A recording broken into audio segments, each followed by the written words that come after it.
Hey there, and welcome to a Studio Calico video with me, Lisa Spangler.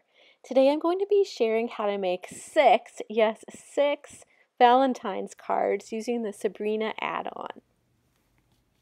I'm going to be using this sticker sheet that comes with the add-on. It has so many cute things that I love, especially that cactus.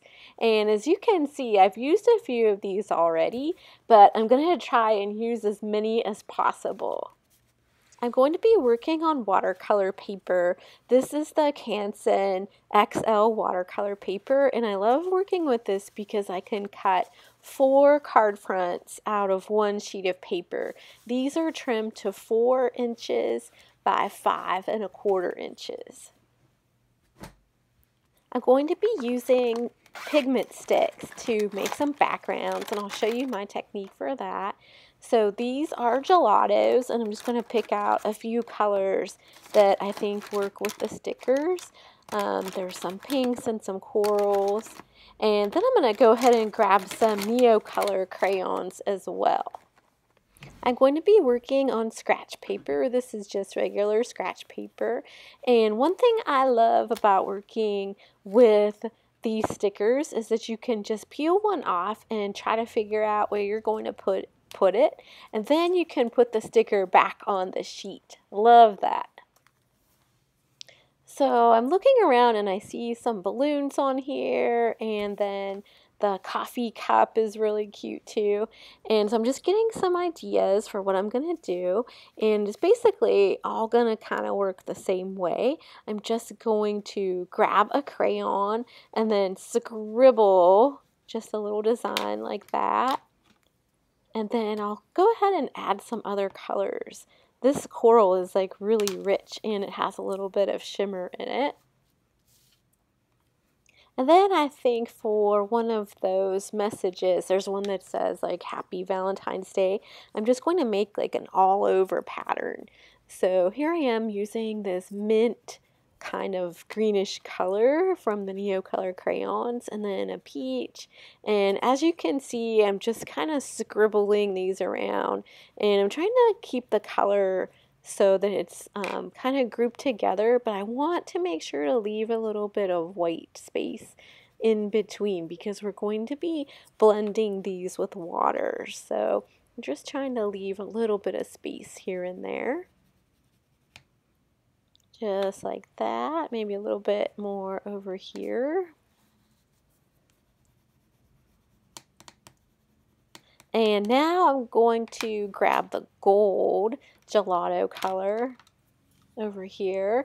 This one is so pretty in real life. It has like this really neat kind of metallic shimmer that the camera just doesn't do quite justice to.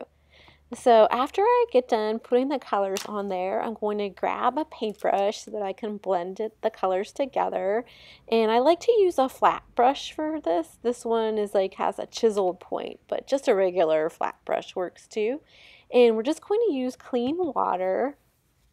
And I also like to have a rag or a paper towel on hand because I like to dab some of the water off on a rag or a paper towel so that it's not too wet, because that'll make your paper kind of warp and buckle. So as long as you keep it kind of damp but not sopping wet, then you don't have to worry about that. And I like to start with the lightest colors first.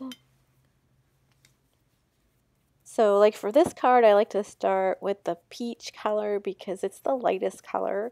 And I do all of the peach color at a time, and then I'll go ahead and rinse off my brush.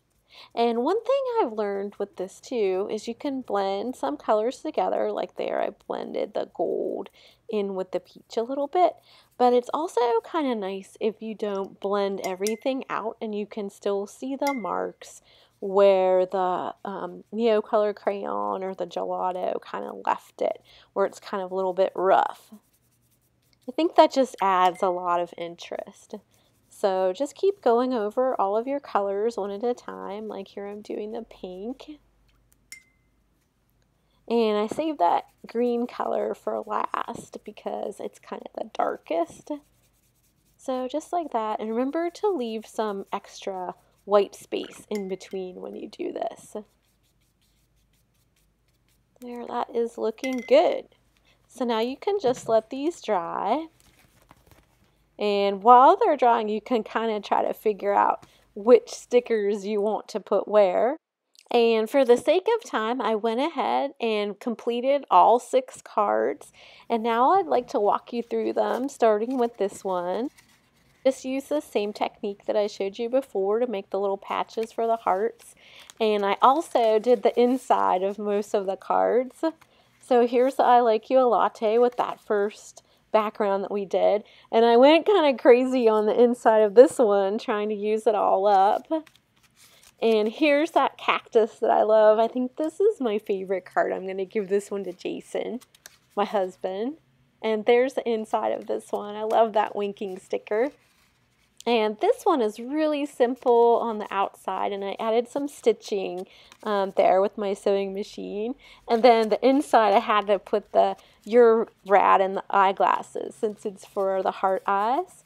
And here's a card where I added some more stitching in the inside, and I'm going to give this one to a friend who loves typewriters. And here's that other card that I showed you, and I think it looks really great with that Happy Valentine's Day sticker and the little tassel banner and some hearts. And then here's the balloon. I added some twine to the balloons, and then I put the love stickers on the inside. So there's all 6 cards, and like I said, these were really easy to make. I had so much fun doing it. And then I thought I'd show you how many stickers I still have left on the sticker pack. So I think my plan is to put the rest of these on the envelopes. I think that'll be pretty fun to add a coordinating touch with the envelope and the card. But I did do a pretty good job at using most of them. And then I still have a bunch of these puffy heart stickers left too, and I love them so much. So here's a look back at all 6 of the finished cards, and I do hope that you'll give this technique a try with making backgrounds for your stickers. And if you try this and you use up all of your stickers, please let me know. Thanks for watching.